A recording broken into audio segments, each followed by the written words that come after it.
सत श्री अकाल, वड़क्कम, नमस्कार। ये है क्रिकेट का कहानीकार। कैसे हैं प्रभु? आइए कल हुए मैच की और आज होने वाले मैच की कुछ मीठी मीठी, कुछ खट्टी खट्टी, कुछ प्यारी प्यारी कहानियों के बारे में चर्चा करते हैं। गुरदास मान दा छल्ला ते विराट कोहली दा थोड़े पंजाबियों की लस्सी मिठी है ना, अफगानियों की जलेबी भी मिठी है। पंजाबियों ਨੂੰ तीसरी बार भंगड़ा करन दा मौका देता है। कल जो मैच हुआ, लखनऊ ने बेंगलुरु के घर पे जाके उनको धोया 28 रनों से। इस सीजन पहली टीम बनी थी बेंगलुरु जो अपने घर पे हारी हो। तीसरी टीम भी बन गई, मतलब अब तक 3 मैच अपने घर पे हारे गए हैं, 2 बार बेंगलुरु हारी है। बेंगलुरु फैंस भी लाइक, ये दुख खत्म काहे नहीं हो रहा बे।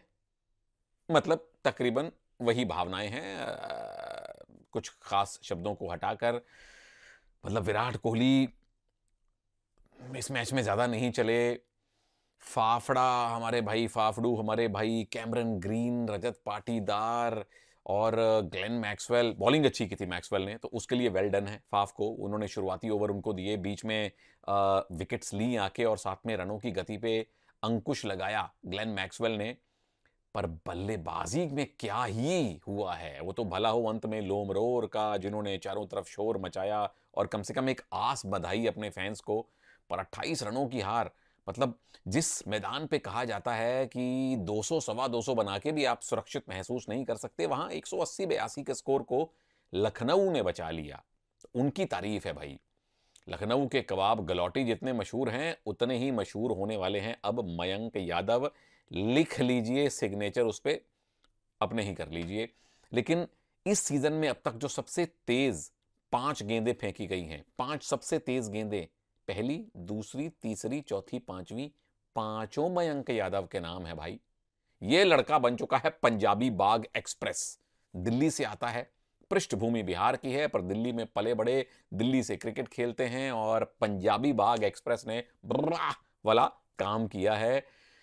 इतनी स्पीड, इतनी स्पीड तो वो फिल्मों में नहीं थी जो हॉलीवुड में बनती थी, है ना, जो गाड़ियां दौड़ती थी, उससे ज्यादा स्पीड ये निकाल रहे हैं। 2 दिन लगातार 155 से ऊपर, 156 पार अगर आप करके दिखा रहे हैं मयंक भाई, तो पहले तो आपको सैल्यूट है, और दूसरा ये प्रार्थनाएं हैं कि आपकी ये फिटनेस, आपकी ये गति बरकरार रहे, बढ़े, और जल्दी ही जो आपने नीली जर्सी पहनी है वो भारत की नीली जर्सी भी आपको पहनने को मिले। तो मयंक यादव एक फाइंड है, इस सीजन की खोज है। पिछली बार भी वो टीम के साथ थे, खेल नहीं पाए थे, पर इस बार वो खेल भी रहे हैं और खिलवाड़ भी कर रहे हैं, स्पीड निकाल निकाल कर। अब इमेजिन कीजिए जब इस साल के अंत में भारतीय टीम ऑस्ट्रेलिया जाएगी और पर्थ की पिच पे मयंक यादव की वो सुरसुरी निकलेगी, वो धमाकेदार बॉल निकलेगी।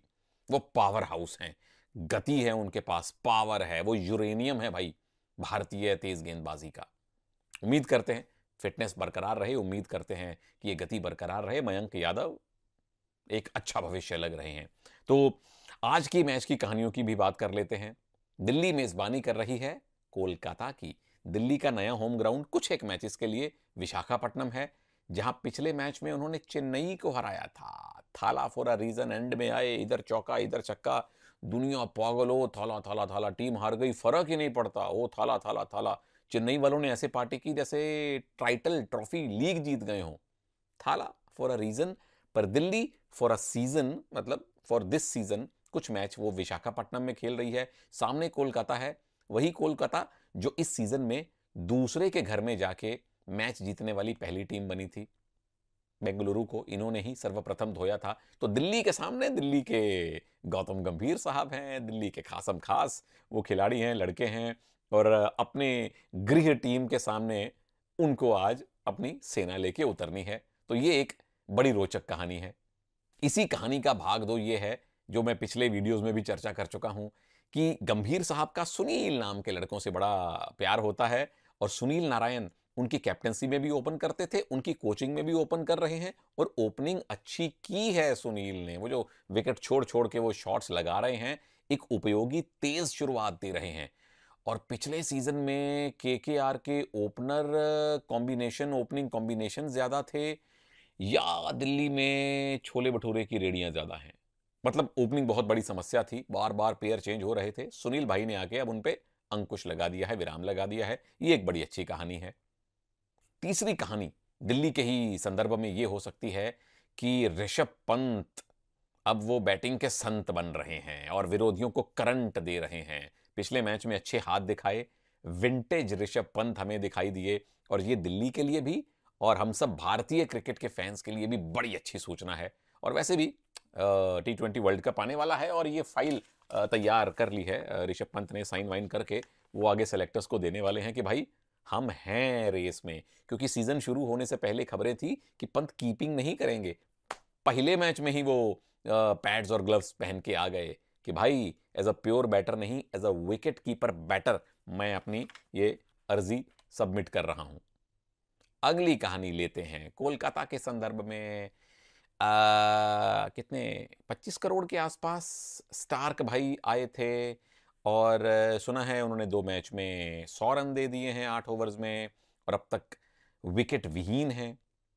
कोई बात नहीं, धूप है तो छांव भी है, छांव है तो बरसात भी है, बरसात है तो कभी ओले भी गिरते हैं। उम्मीद है कि विकेट के शोले निकलेंगे। स्टार्क भाई उम्मीद करते हैं आज आपको आपकी इस सीजन की पहली विकेट मिलेगी। अब कुछ विडंबना ऐसी है कि जिन जिन खिलाड़ियों को जिन जिन लीग्स में बड़ा पैसा मिलता है तो उन पे स्पॉटलाइट फोकस थोड़ा ज्यादा रहता है और कई बार खिलाड़ी उसके प्रेशर में भी आ जाते हैं।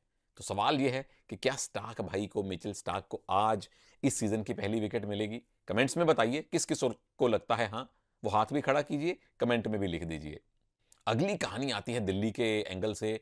खलील बहुत खलबली मचा रहे हैं, बेहतरीन डेथ बॉलिंग कर रहे हैं, और इस सीजन की एक बहुत बड़ी ओवरऑल कहानी मेरे लिए यह है भारतीय पेसर्स की शानदार डेथ बॉलिंग।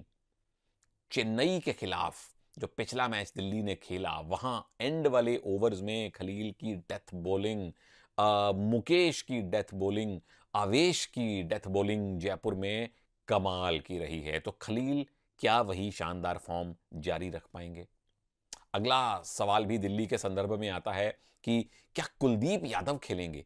पिछले मैच में हम लोग सोच रहे थे कि कुलदीप कहां है, कहां है, कहां है कुलदीप, कहां है कुलदीप, पता करो। मतलब जो इंडिया खेल के आए हैं और इतनी अच्छी बॉलिंग करके आए हैं, उनको आपने खिलाया नहीं। क्या आज के मैच में खेलेंगे?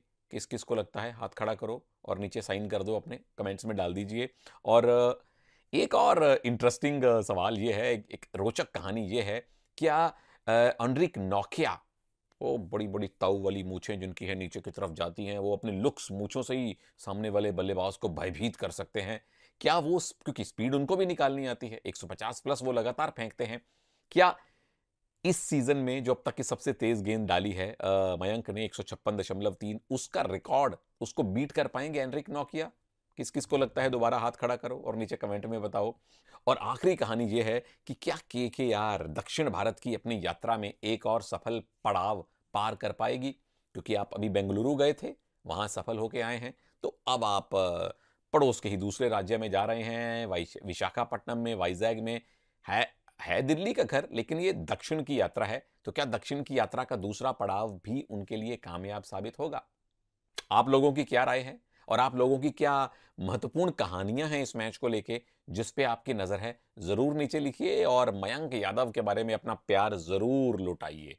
थोड़ा हमारे हिस्से में भी आने दीजिए। मैं आपसे मिलूंगा जल्दी अगले वीडियो में। इजाजत दीजिए, नमस्कार, जय हिंद।